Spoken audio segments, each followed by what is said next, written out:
नमस्कार, जोहार। मेरा नाम है दशरथ प्रधान और आप देखना शुरू कर चुके हैं छोटा नागपुर लाइव। सुबह की 5 बजे की स्पेशल बुलेटिन में आपका बहुत बहुत स्वागत है। तो चलिए जानते हैं झारखंड की 25 बड़ी खबरों को फटाफट अंदाज। पहली खबर देखिए, जो आम बगान मैदान की बदहाली पर भड़के विधायक सरयू राय, डीसी को पत्र लिखकर सौंदर्यकरण की मांग।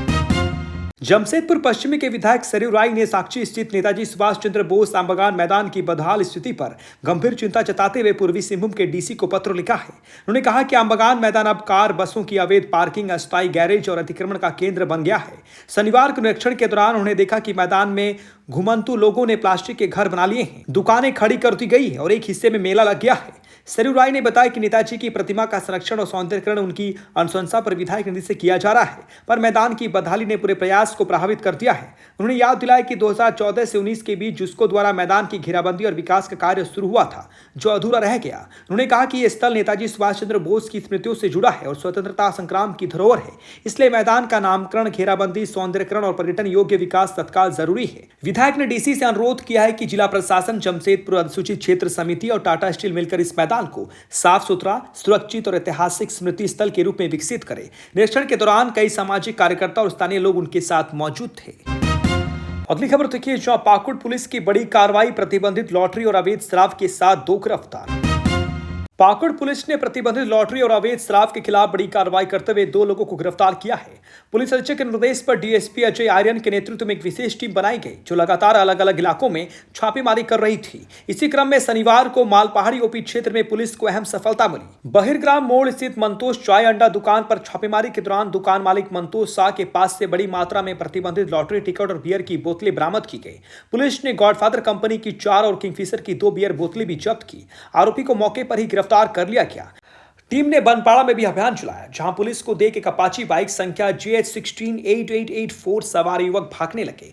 उसे पकड़ा गया और पहचान दिलीप शाह उर्फ बप्पी शाह के रूप में हुई। तलाशी में उसके पास से लॉटरी टिकट मिले और मोबाइल फोन में लॉटरी कारोबार से जुड़े फोटो तथा चैट्स पाए गए। दोनों पर प्रतिबंधित लॉटरी बेचने, गलत प्रलोभन देकर लोगों को ठगने और दुकान में अवैध शराब रखने का आरोप है। पुलिस ने मामला दर्ज कर आगे की कार्रवाई शुरू कर दी है। एसपी ने कहा कि जिले में ऐसे अवैध कारोबार पर सख्त कार्रवाई जारी रहेगी। अगली खबर देखिए, जो आनंदपुर में जंगली हाथी का हमला, 55 वर्षीय सेम लुगुन की मौत, गांव में दहशत। आनंदपुर प्रखंड के बीचू पंचायत के संघी गांव में शुक्रवार शाम एक जंगली दंतेली हाथी ने 55 वर्षीय सेम लुगुन की जान ले ली। घटना करीब 6 बजे की है, जब सेम लुगुन अपने खलियान की ओर जा रहे थे। अचानक हाथी वहां पहुंच गया और उन पर हमला कर दिया। सेम लुगुन ने भागने की कोशिश की, लेकिन हाथी ने उन्हें सूंड से उठाकर करीब 10 से 20 फीट दूर जमीन पर पटक दिया और पैरों से कुचल दिया। घटना के दौरान हाथी की तेज गर्जन से पूरे गांव में दहशत फैल गई। हमला करने के बाद हाथी जंगल की ओर लौट गया। घटना की जानकारी मिलते ही बीजू पंचायत की मुखिया ज्योति सिंह ने वन विभाग को सूचना दी। आनंदपुर वन क्षेत्र पदाधिकारी तरुण सिंह ने टीम भेजी और मृतक के परिवार को तुरंत 20,000 रुपए की सहायता राशि दी गई। साथ ही ग्रामीणों को सुरक्षा के लिए पटाखे और टॉर्च बांटे गए, ताकि हाथियों को दूर रखने में मदद मिल सके। शनिवार सुबह आनंदपुर पुलिस ने केंदाड़ी गांव पहुंचकर शव को अपने कब्जे में लिया और पोस्टमार्टम के लिए चक्रधरपुर भेजा।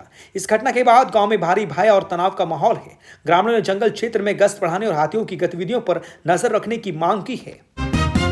अगली खबर देखिए, जहां स्मार्ट मीटरों से बड़ी बिजली बिल पर बंधु तुर्की का हमला, JBBNL से तुरंत सुधार की मांग। रांची में अचानक बढ़े बिजली बिलों ने हजारों उपभोक्ताओं की चिंता बढ़ा दी है।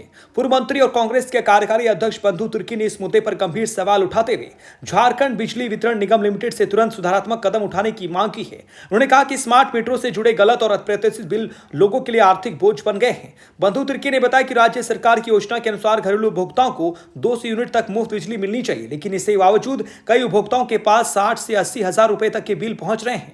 हैरानी की बात यह है कि यह बिल उन घरों में भेजी गई है जहां सिर्फ कुछ बल्ब, पंखा या टीवी का ही उपयोग होता है। उन्होंने कहा कि आम लोग कार्यालयों के चक्कर लगाने में सक्षम नहीं है और जो लोग शिकायत लेकर जाते हैं उन्हें काफी परेशानी उठानी पड़ रही है। यह स्थिति उपभोक्ताओं के अधिकार के खिलाफ है।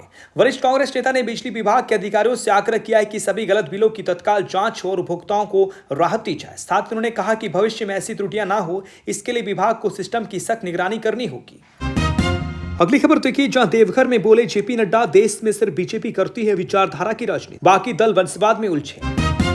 देवघर दौरे पर पहुंचे भाजपा के राष्ट्रीय अध्यक्ष जेपी नड्डा ने शनिवार को कार्यकर्ताओं को संबोधित करते हुए कहा कि देश में विचारधारा के आधार पर काम करने वाली एकमात्र पार्टी भारतीय जनता पार्टी है। उन्होंने आरोप लगाया कि अधिकांश राजनीतिक दल वंशवाद की राजनीति में जकड़े हुए हैं, जबकि बीजेपी संगठन और सिद्धांतों के बल पर आगे बढ़ती है। नड्डा ने जनसभा में बताया कि पार्टी ने हमेशा राष्ट्रहित को प्राथमिकता दी है। उन्होंने जनसंघ के पहले अध्यक्ष श्याम प्रसाद मुखर्जी के एक देश एक निशान एक प्रधान के नारे को याद करते हुए कहा कि वर्षों के संघर्ष और नेतृत्व के संकल्प से अनुच्छेद 370 को हटाया गया, जो विचारधारा आधारित राजनीति की बड़ी जीत है। राम मंदिर आंदोलन पर बोलते हुए उन्होंने कहा कि 1989 में लिया गया संकल्प 3 पीढ़ियों के प्रयास से पूरा हुआ और 2024 में अयोध्या में भव्य मंदिर बनकर तैयार हो गया।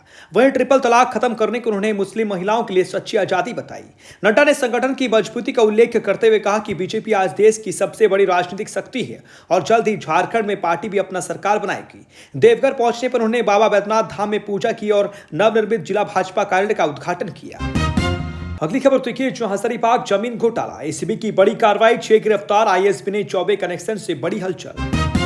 हजारीबाग जमीन घोटाले में एंटी करप्शन ब्यूरो यानी कि एसीबी ने शनिवार को एक बड़ी कार्रवाई करते हुए 6 लोगों को गिरफ्तार किया है। गिरफ्तार किए गए लोगों में इंद्रदेव प्रसाद, शशि शेखर, जयप्रकाश यादव, चतुर प्रजापति, हाजी कलाम सहित एक अन्य व्यक्ति शामिल है। यह कार्रवाई उस समय की गई जब पहले ही इस मामले में आईएएस विनय चौबे और कारोबारी विनय सिंह को गिरफ्तार किया जा चुका है। 2 अन्य प्रशासनिक अधिकारियों पर भी अभियोग तय किए गए थे। एसीबी की ताजा पहल के बाद हजारीबाग में राजनीतिक हलचल तेज हो गई है, क्योंकि इस केस में कुल 73 लोगों को नामजद किया गया है। इनमें सदर विधायक प्रदीप प्रसाद का नाम भी शामिल है। जांच एजेंसी को नए सबूत और कुछ और लोगों के घोटाले से जुड़े होने की जानकारी मिली है, जिसके आधार पर जांच का दायरा और बढ़ाया जा रहा है। आरोप है कि हजारीबाग के तत्कालीन उपायुक्त आईएएस विनय कुमार चौबे ने सरकारी और वन भूमि के स्वामित्व में भारी अनियमितताएं की और भूमाफियाओं को लाभ पहुंचाया। कई वर्षों से चल रहे जांच अब तेज हो गई है और एसीबी उपलब्ध तथ्यों के आधार पर लगातार छापेमारी और गिरफ्तारी कर रही है। इस कार्रवाई के बाद जिले में राजनीतिक और प्रशासनिक हलचल बढ़ गई है।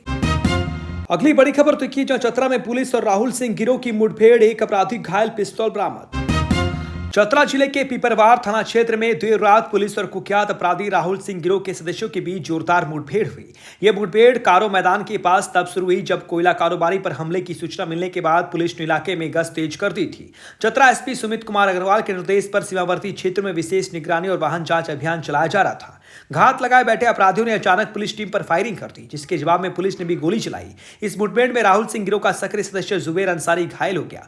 उसे तुरंत रांची के रिम्स में भर्ती कराया गया है, जहां उसका इलाज जारी है। मौके से एक पिस्तौल बरामद की गई है, जिसे फोरेंसिक जांच के लिए भेजा जाएगा। प्रारंभिक जांच में पता चला कि यह गिरोह क्षेत्र में लगातार आपराधिक गतिविधियों में लिप्त था।